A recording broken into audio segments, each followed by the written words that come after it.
허락하신 하나님의 말씀은 이사야서 21장 11절로 17절까지 말씀입니다. 두마에 관한 경고라. 사람이 세일에서 나를 부르되 파수꾼이여 밤이 어떻게 되었느냐. 파수꾼이여 밤이 어떻게 되었느냐. 파수꾼이 이르되 아침이 오나니 밤도 오리라. 내가 물으려거든 물으라. 너희는 돌아올지니라 하더라. 아라비아에 관한 경고라. 드단 대상이들이여 너희가 아라비아 수풀에서 유숙하리라. 대마 땅의 주민들아 물을 가져다가 목마른 자에게 주고 떡을 가지고 도피하는 자를 영접하라. 그들이 칼날을 피하며 뺀 칼과 당긴 활과 전쟁의 어려움에서 도망하였음이니라. 주께서 이같이 내게 이르시되 품꾼에 정한 기한같이 1년 내에 게달의 영광이 다 쇠멸하리니 게달 자손 중 활 가진 용사의 남은 수가 적으리라 하시니라. 이스라엘의 하나님 여호와의 말씀이니라. 오늘 함께 나누는 본문 11절에서 17절까지의 말씀은 두마와 아라비아에 관한 경고의 말씀입니다. 예레미야는 두마에 대해서는 아침이 오는 것처럼 보이지만 곧 밤이 올 것이라고 예언하셨습니다. 여기서 두마는 침묵을 뜻하며 에서의 후손이 이룬 나라 에돔을 일컫는 말입니다. 세일은 지명으로서 구약 성경을 보면 에돔 전체를 가리킬 때 사용되었습니다. 창세기 32장 3절 상반절에 야곱이 세일 땅 에돔 들에 있는 형 에서에게로라고 기록되어 있습니다. 두마에 대한 경고는 간단히 기록되어 있습니다. 에돔에서 어떤 사람이 이사야 선지자를 불러 묻습니다. 마치 이사야 선지자를 파수꾼으로 여기는 듯 질문합니다. 밤이 어떻게 되었느냐? 이 말은 밤새 아무 일도 없었냐는 의미입니다. 여기서 파수꾼의 대답은 앞서 바벨론의 파수꾼의 관찰에 따른 보고와는 달리 상징적인 의미의 보고입니다. 아침이 오나니 밤도 오리라. 광명의 좋은 시절이 있었지만 언젠가는 어둠의 때 멸망이 온다는 것입니다. 이 말은 멸망이 오기 전에 회개하고 바른 길을 가라는 경고의 말씀입니다. 이 말은 두마가 아수르에게 조공을 바쳐 지금은 일시적인 평화를 누리지만 결국에는 바벨론의 침략으로 다시 고통을 당하게 될 것이라는 의미입니다. 아라비아에 대해서는 한때 경제적으로 부유했던 아라비아였지만 아수르에 의해 비참한 신세가 되어 도망자처럼 살게 될 것이라고 예언하고 있습니다.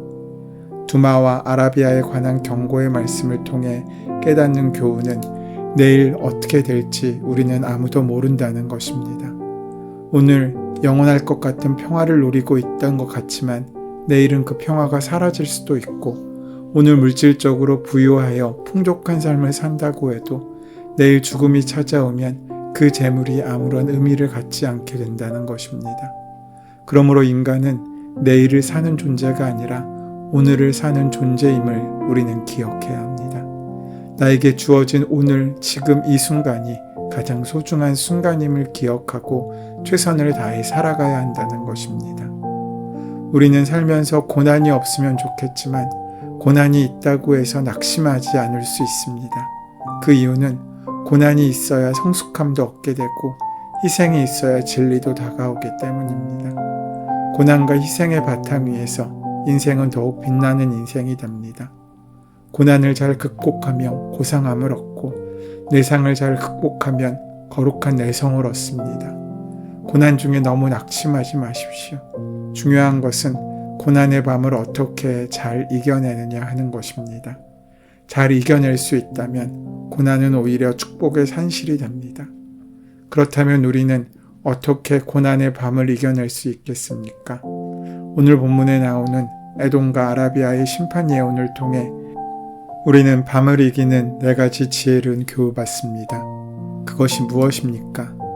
먼저 약속을 의지해야 한다는 것입니다. 세일에서 선지자를 불러 파수꾼이여 밤이 어떻게 되었느냐고 반복해서 물었듯이 지금도 많은 사람들이 왜 이 밤이 오게 되었습니까? 밤은 얼마나 남았습니까? 이 밤을 어떻게 견뎌야 합니까?를 묻습니다. 그러나 답을 추구하는 것보다 약속을 의지하는 것이 더 중요합니다. 지금은 이해되지 않는 일이 나중에 이해될 때도 많습니다. 열심히 기도하고 말씀에 순종하는 삶을 살고 있는데도 현실이 나아지지 않을 때 우리는 왜? 라고 묻습니다. 하지만 그때 우리가 할 일은 왜? 라고 이유를 묻는 것이 아니라 계속하여 끝까지 기도하는 일입니다. 힘든 현실 속에서 선한 결단과 행동을 포기하고 싶을 때 바로 그때 포기하지 않는 것이 믿음이고 약속을 의지하는 삶입니다. 이해할 수 없는 고난을 만나면 사람들은 왜를 묻습니다. 그러나 진짜 중요한 질문은 왜? 라는 수동적인 질문보다 어떻게? 라는 능동적인 질문입니다. 어떻게 그 문제에 반응하느냐가 왜 그 문제가 일어났는지를 아는 것보다 더 중요합니다. 그때 믿음과 헌신과 감사를 포기하지 말고 약속을 의지할 수 있어야 합니다. 고난으로 인해 너무 낙심하면 우리는 이미 지고 들어가는 것입니다. 인간관계에서 제일 삼가해야 할 것 중에 하나가 왜? 라는 질문을 많이 하면서 신세 타령, 팔자 타령을 질문에 섞는 것입니다. 그렇게 과거에 한숨을 많이 하는 사람들에게 가까이 하거나 돕고 싶은 마음이 잘 생겨나지 않지 않습니까? 어려워도 당당하게 사는 사람에게 감동을 느끼고 더 돕고 싶어 합니다. 그러므로 고난이 있다고 한숨 짓지 마십시오. 힘들어도 변함없이 그 약속을 의지하고 감사할 때 우리는 고난의 밤을 극복할 수 있을 것입니다. 그리고 회개를 앞세울 수 있어야 합니다. 세일 사람들의 질문에 대해 선지자가 어떻게 대답합니까? 본문 12절에서 아침이 오나니 밤도 오리라. 이 말은 살면서 아침이 있으면 밤도 있고 밤이 있으면 아침도 있다라는 말씀입니다. 인생에 아침만 있기를 기대하지 마십시오. 밤이 지나야 아침이 오는 것입니다. 별은 밤이 있어야 보입니다. 밤에 보이는 깊은 진리가 낮에는 잘 보이지 않습니다. 어둠 속에서 하나님과 함께 사는 것이 인간적인 빛 가운데 혼자 사는 것보다 더 낫습니다. 어둠 속에 처할 때 생기는 가장 큰 유혹이 무엇입니까? 인간적인 불을 켜고 싶은 유혹입니다. 그렇게 킨 촛불이나 횃불이 소용없을 때도 얼마나 많습니까? 보통은 빛이 어둠을 물리칩니다. 그러나 하나님이 기름 부으신 어둠은 인간적인 촛불이나 횃불과 같은 것으로 물리칠 수 없습니다. 자칫 잘못하면 그 촛불과 그 횃불이 자신의 인생과 세상을 태우기도 합니다. 우리가 밤에 해야 할 일은 밤의 원인을 찾고 밤의 기한에 대하여 묻는 것이 아니라 하나님께 돌아와 참된 빛을 얻는 것입니다. 밤은 별을 드러내는 배경이 되듯이 고난은 회개를 촉구하는 확성기의 소리가 됩니다. 경제적인 어려움이 닥치거나 우리를 향하여 낙심하고 절망케 하는 험담하는 소리들이 들려도 우리는 고개 숙이지 않고 하나님을 향하여 하나님께 우리의 마음을 맡길 수 있어야 합니다.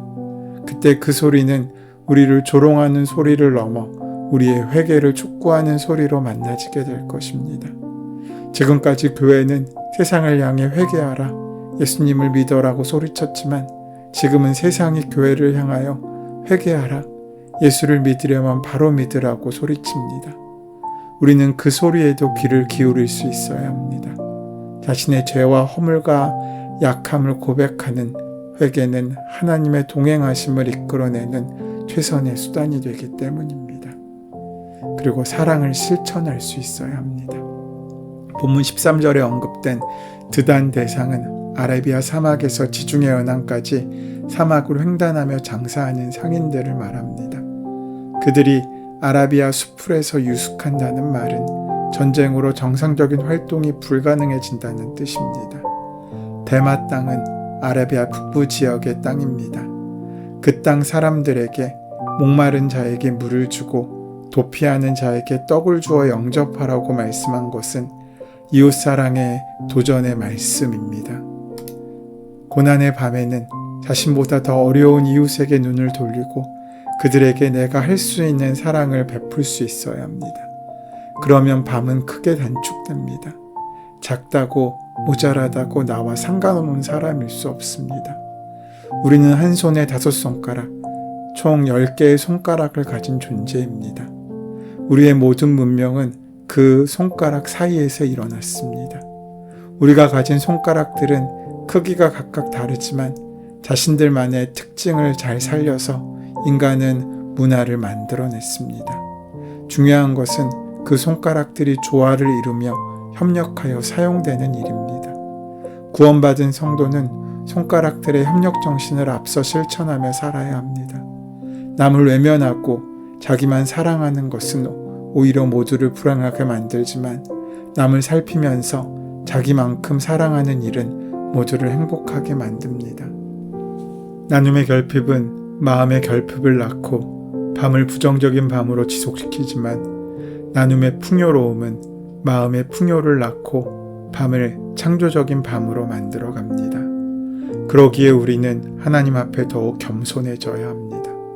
게달 자손은 상거래를 통해 많은 부를 축적했지만 선지자는 곧 그들의 부와 영광이 사라지고 활을 잘 쏘는 게달 용사가 얼마 남지 않을 정도로 패망한다고 선포합니다. 이 말씀은 겸손의 중요성을 도전합니다. 하나님을 믿는 자신에 대한 좋은 이미지를 가지는 것 분명 중요합니다. 문제는 남과 비교해서 내가 더 낫다고 여기는 일입니다. 자신의 존재와 재능을 사실대로 적절히 알리는 것은 잘못이 아니지만 내가 최고다라고 생각하는 순간 우리는 교만함으로 하나님으로부터 멀어집니다. 잠언 29장 23절은 이렇게 말합니다. 사람이 교만하면 낮아지게 되겠고 마음이 겸손하면 영예를 얻으리라. 교만하면 칭송과 명예 대신 수치와 경멸을 얻습니다. 교만은 우리가 얻으려는 것을 오히려 잃어버리게 만들고 우리의 영혼과 정신까지 파괴합니다. 교만은 기도 응답을 막지만 겸손은 우리에게 기도 응답을 허락합니다. 기적과 은사와 재능을 자랑하지 말고 은혜도 자랑하지 말고 더 나아가 우리의 겸손까지도 자랑하지 말아야 합니다. 겸손을 자랑하는 순간 그것은 더 이상 겸손이 아닙니다. 지금 잘 나가도 하나님을 우리의 삶의 중심에 모시고 하나님 제 삶의 중심이 되어 주십시오. 이 일은 나 혼자 할 수 없습니다. 하나님께서 함께 해 주십시오. 라고 기도할 수 있어야 우리의 인생 가운데 은혜 위에 은혜가 더해질 수 있습니다. 모든 불행, 걱정, 염려, 두려움은 대개 교만을 통해 생기고 겸손을 통해 사라집니다. 교만은 실패를 낳고 겸손은 성공을 낳습니다. 겸손하면 고난이 십자가의 고난으로 변하고 결국 부활의 열매를 얻게 되면서 현재의 고난은 장차 주어질 영광과 좋게 비교할 수 없게 될 것입니다. 살면서 우리가 견디기 힘든 고난의 밤이 다가와도 그러므로 낙심하지 말아야 합니다. 고난은 우리의 죄 때문에 주어지는 것만은 아닙니다. 만약 죄 때문에 주어지는 고난이라면 회개할 수 있어야 합니다. 하지만 그렇지 않을 때 우리는 하나님의 섭리를 기대하고 하나님의 이루심을 소망할 수 있어야 합니다. 그렇게 고난의 순간을 믿음과 감사로 잘 극복하면 우리의 인생 가운데 넘치는 축복이 허락되고 만나지게 될 것입니다. 하나님은 아무런 계획도 없이 성도에게 고난이 있게 하시지 않으십니다. 신실한 믿음과 감사를 통해 넘치게 보상하시려고 그 고난이 있게 하신 것입니다. 즉 우리 인생 가운데 2배 이상의 성숙과 축복, 부흥과 승리와 영광과 능력, 그리고 나눔을 위한 그런 은혜의 자리로 우리를 이끄시기 위해 고난을 허락하시는 것입니다. 그러므로 지금 하나님께 우리의 인생을 온전히 맡기는 저와 여러분 되시기를 소망하며 축원합니다. 우리가 살다 보면 수시로 우리의 인생의 고난의 밤이 찾아옵니다.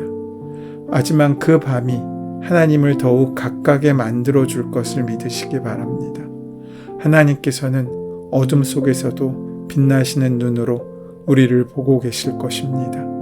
고난의 밤에 더욱 약속의 말씀을 의지하고 하나님 앞에 회개하고 순종하면서 회개를 앞세우고 구체적인 이웃 사랑을 실천하며 더욱 겸손하게 행함으로 밤을 지키고 이겨내는 거룩한 파수꾼의 삶을 살아가는 저와 여러분 되시기를 소원하고 축원합니다.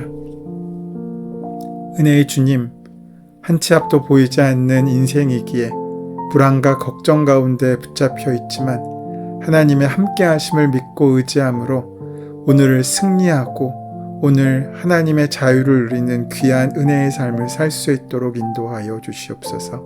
예수님의 이름으로 기도드립니다. 아멘.